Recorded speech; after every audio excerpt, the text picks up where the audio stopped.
On est le 26, je sais même pas quelle journée qu'on est, hein, avec les vacances, on ne sait jamais. On est-tu mardi? On va-tu pour le mardi? $1 better now Tuesday. Tuesday, le 26, merci d'être ici.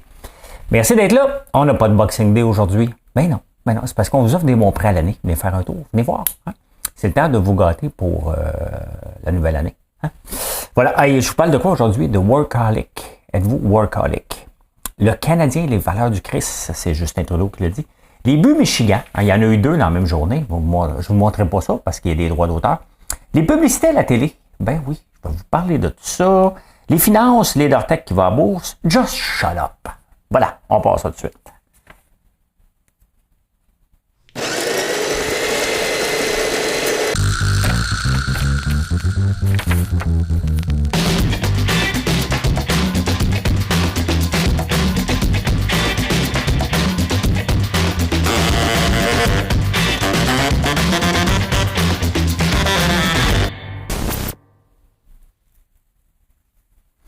Savez-vous qu'il y a des copyrights? Un copyright, c'est, vous savez, c'est quoi? C'est un droit, hein? Un droit d'auteur, un droit, un brevet.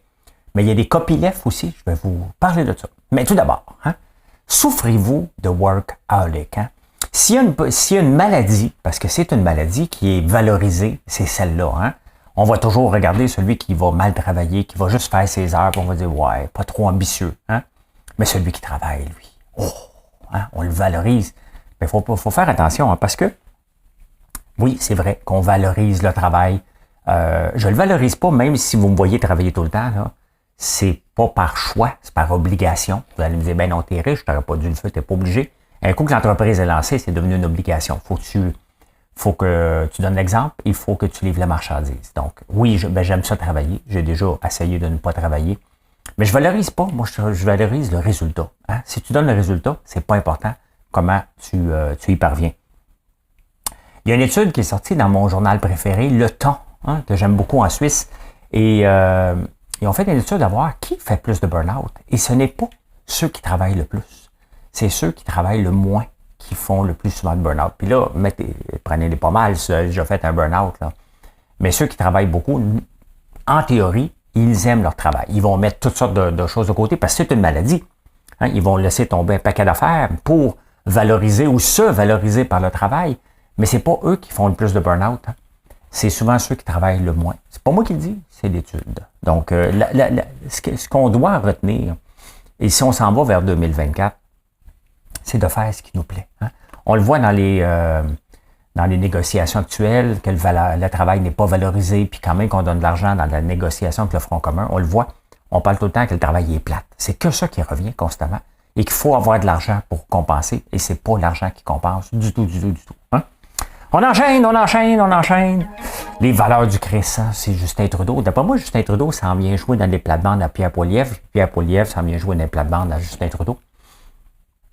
Il reste que qu'on soit chrétien, catholique, qu'on soit croyant ou non, c'est pas important. Chacun a le droit à sa croyance, puis je respecte ça. Mais il a raison, Justin Trudeau, hein? Parce que malheureusement, on retient de la religion catholique que ce qui est mauvais, hein, en ce moment, pas en ce moment, mais la plupart du temps, quand ça fait les manchettes, vous savez pourquoi que ça fait les manchettes, malheureusement. Et mais quand tu regardes les valeurs du Christ, c'est la compassion. Un peu. Compassion, je ne sais même pas me relire, et espoir, la bonté. Compassion, bonté et espoir. Puis quand on regarde ça, c'est vrai que c'est nos valeurs de Canadiens. Hein? Et c'est ça, on est un peuple comme ça, puis il a raison. C'est juste de l'emmener ensemble que ça fait un peu bizarre, mais si ça fait plaisir un peu à tout le monde, en cette journée de Noël, il l'avait dit avant Noël, ou l'après, il reste que, tu sais, il faut être bon, il faut donner de l'espoir aux gens et avoir de la compassion. Il y a 100% raison. Donc, les valeurs du départ, toutes les... Tu sais, quand tu regardes, parce que c'est une grosse secte là, qui a passé 2000 ans, là, mais quand tu regardes les valeurs d'une secte en partant, ça part toujours d'une bonne volonté. Hein? Puis après ça, ben, quand on regarde, j'en écoute beaucoup sur Netflix, donc ça part toujours dans quelqu'un qui a besoin d'aide, il y a un gars qui veut l'aider, puis à un moment donné, ça grossit, il se rend compte que ça pogne. Mais la religion catholique, c'est une belle religion, tout simplement. Hein? Qu'on y croit ou pas, les valeurs de base sont importantes. Je peux pas vous le montrer parce que parce que je vais avoir des droits d'auteur parce que les buts sont enregistrés, mais vous regarderez les buts Michigan. Le but Michigan, c'est de faire le tour du but en collant, en ramassant la puck de hockey sur un but et la rentrer après ça parce qu'elle est collée. Il y a Connor Bedard qui l'a fait, puis un autre joueur qui l'a fait. Et j'ai comme l'impression qu'avec le talent que ce gars-là a, Connor Bedard, qui était le premier choix, là, même si vous ne connaissez pas le hockey, allez voir, vous allez voir que ce gars-là est un phénomène du hockey. J'ai comme l'impression qu'il va y avoir des règlements à la Paul Coffey puis Wayne Gretzky dans le temps des Edmonton où, entre autres, les punitions, sans aller dans les détails, là, il y a un côté de moi que, wow, ok, c'est beau. Puis il y a un autre côté de moi que, ouais, le puriste en moi dit, ouais, c'est pas comme ça qu'on marque un but. Donc, est-ce qu'il va y avoir des règlements s'il y en a trop qui se marquent? Ça reste, ça prend des habiletés incroyables. Tu t'en viens à fond de train, tu ramasses une rondelle sur la palette et tu la mets dans le but. Il faut le faire, là. Mais s'il y en a trop, j'ai comme l'impression qu'ils vont revoir le livre des règlements pour faire un règlement. Connor Bedard. Connor Bedard.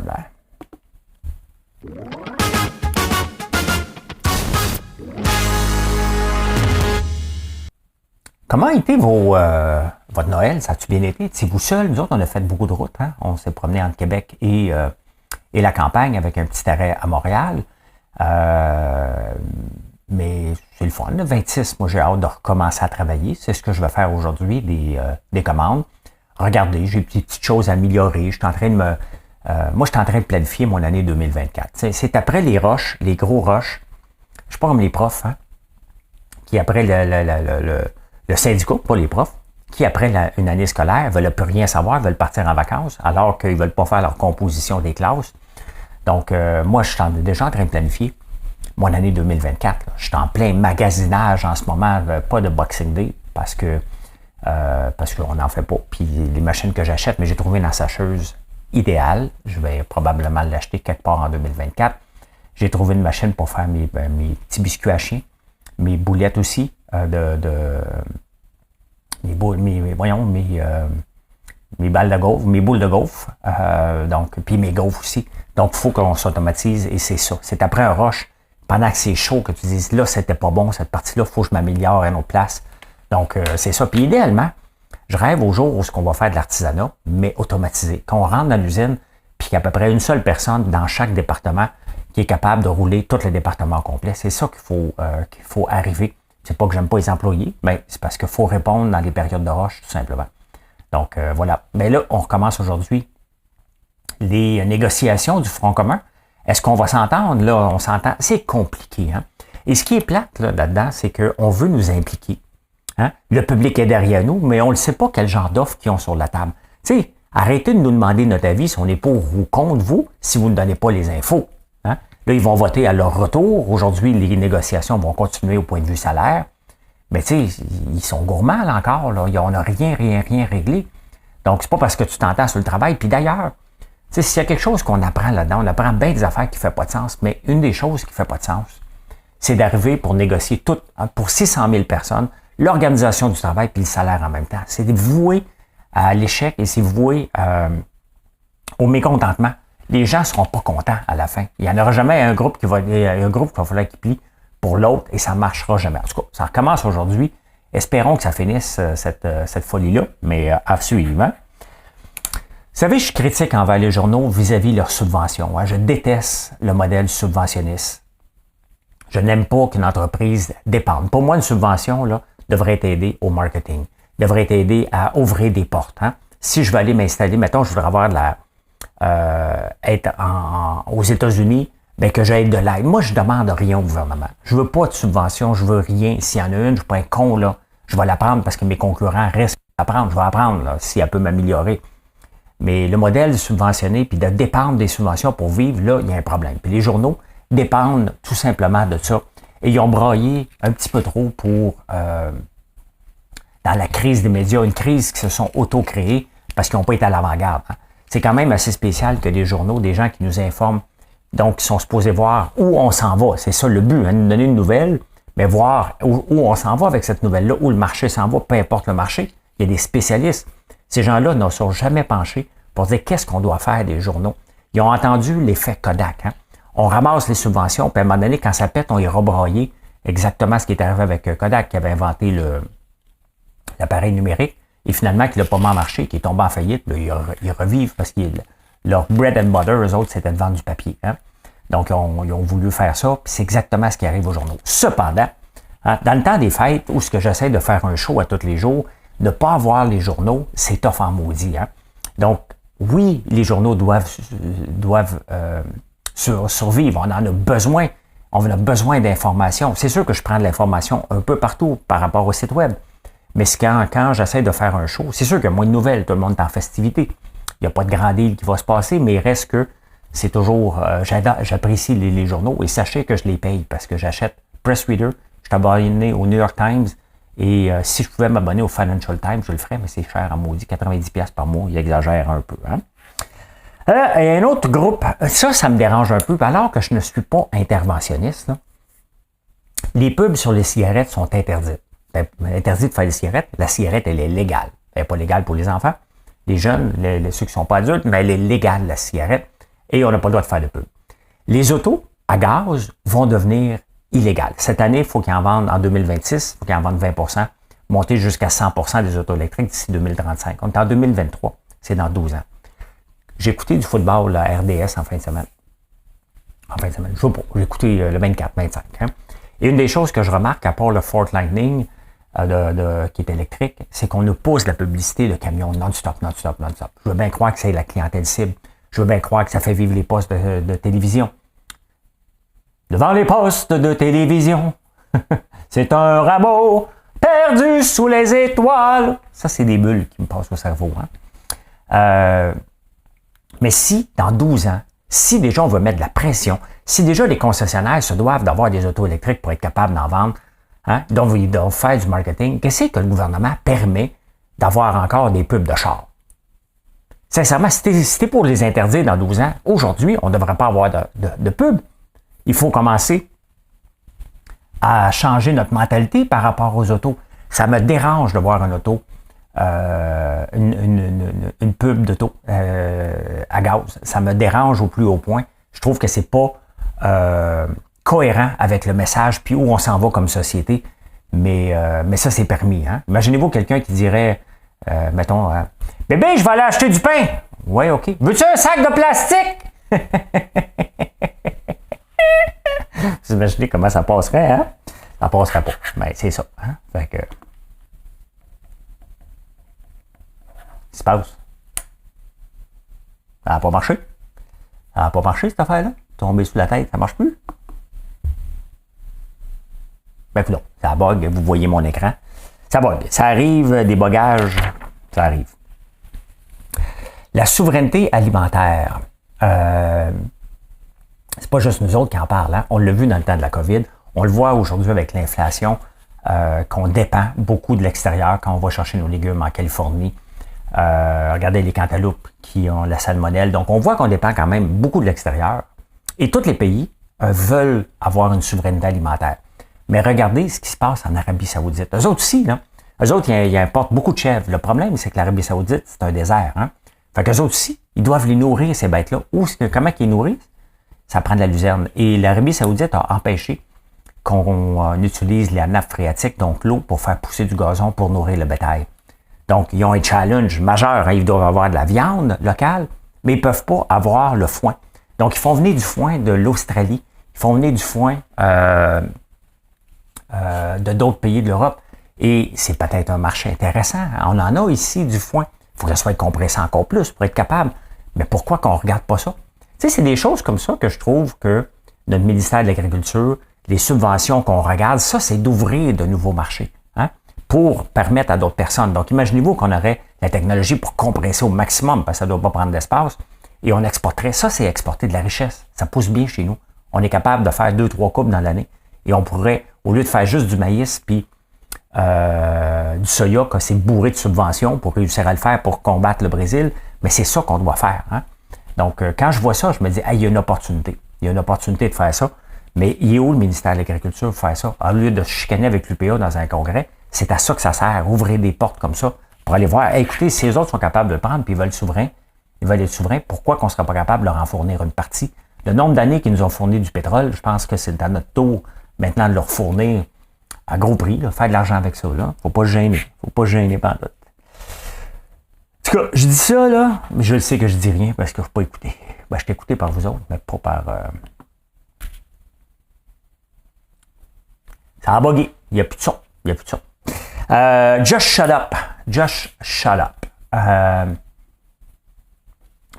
J'ai trouvé ça sur X. Just shut up and wait. A book called Just shut up and wait. Hein? Depuis 1871, je vais vous grossir ça, ceux qui peuvent le voir. Là.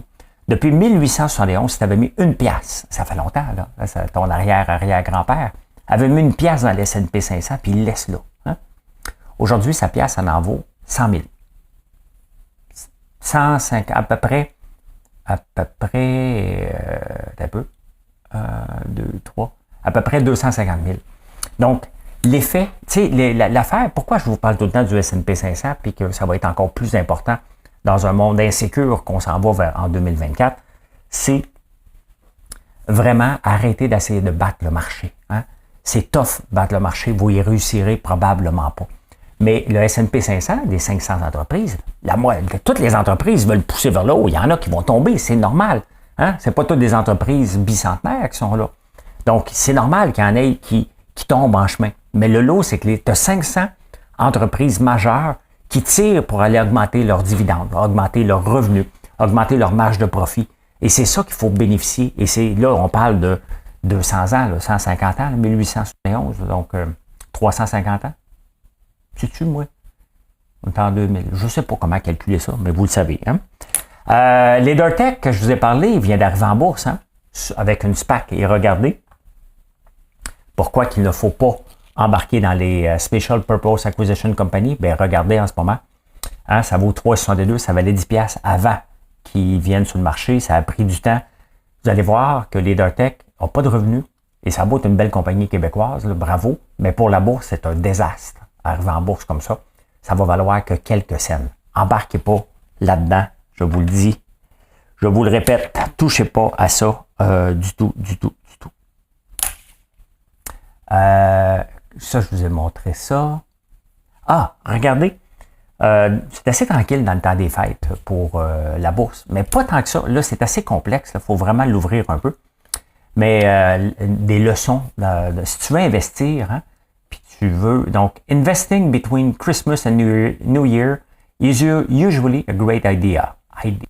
Over the past 120 years, daily price return between Christmas and New Year's have averaged 10 times the average return of normal period. Quand même intéressant, hein? En Noël puis jour de l'an. Donc, ça a l'air que c'est basé sur le passé, hein? Mais il n'y a pas de période. Ce que ça veut dire, dans le fond, c'est qu'il n'y a pas vraiment de bonne période pour investir. Hein? Mais il reste que, semblerait que sur les 120 dernières années, ça a toujours été bon dans les vacances de Noël. Qu'est-ce qui explique ça? Aucune idée. Probablement qu'il y a des gens qui vendent avant la fin de l'année parce qu'ils sont tannés, parce qu'ils veulent avoir. Donc, il y a peut-être des bargains qui se présentent un peu par rapport à ça. On essaye encore de voir si ça marche. Et ça ne marche pas. Ça marche pas. C'est pas grave, on est rendu aux insolites. Avais-tu marqué? Insolite, parfait. Vous savez, on a des copyrights. Hein? Donc, le copyright, c'est un brevet, ça nous appartient. Hein? C'est mon copyright, là. François Lambert.one, c'est à moi. Mon trademark, ça m'appartient. Mais il y a aussi copyleft qui existe. Hein? Et c'est quoi le copyleft? C'est l'open source. Et le but du copyleft, c'est de prendre quelque chose et de le rendre disponible à plus de gens possible. Tesla a déjà donné son code, je pense, pour la batterie, la façon qu'il le fait. Et il y a beaucoup de codes de l'open source, ça fait partie. Donc, tu as une armée qui est là pour aider. Donc, on appelle ça, je ne le savais pas, hein, du copyleft. Intéressant. Là, c'est le temps des fêtes. Il y en a qui boivent un petit peu trop. Des amis que vous ne voyez pas depuis longtemps. La famille, puis à un moment donné, dit « Toi, je t'aime en tabarnane. » Ben, dites-vous qu'ils vous aiment pour vrai. Parce que l'alcool stimule la région du cerveau associée à l'honnêteté. Fait quand il dit « Toi, là, toi, t'aimes en... » Il t'aime pour vrai. Hein? Dites-vous que c'est vrai. Ah, si jamais c'est le temps de gazer, j'ai mis du gaz quand même à 1,85 $. En venant de Québec, pas à Montréal, ça coûte trop cher. Ce qui est rare, ça fait longtemps le diesel, parce que je suis au diesel, moi, pas encore à batterie. Quand il va y avoir des batteries qui ont de l'allure, je vais le prendre, mais pour le moment, je suis au diesel. Et j'ai payé 1,85 $, mais je regardais un peu les prix d'ailleurs. Hein. Hong Kong, j'aurais payé à peu près 4 $ pour mon diesel. Au Canada, en ce moment, c'est ça, 1,85 $. Et si j'étais en Iran ou au Venezuela, je payerais 3 cents. On est quand même un pays producteur de pétrole, hein, comme eux autres. Eux autres, ils vendent leur pétrole 3 cents. Nous autres, on le vend, le diesel, 1,85 $ quand même. Hein. Et je peux dire ceci. Mission accomplished. Merci encore d'être là. Merci. Moi, je ne lâche pas, je suis toujours là. Peut-être dans les vacances, là, je m'en vais dans le sud. Donc, on va voir, ça va être un petit peu moins bien organisé, là, les shows que je vais faire. Mais tant que je suis disponible, ça me fait plaisir de le faire parce que vous êtes là. Puis, merci pour ça. Venez nous voir sur françoislambert.one si vous voulez. Hein? N'oubliez pas, si vous voulez des gâteries pour le temps, pour le réveillon, c'est le moment de le commander. Je vais faire des commandes aujourd'hui. On va en faire demain aussi. Je reviens en ville après, préparer mes bagages et partir. Merci. Bye. Bonne journée.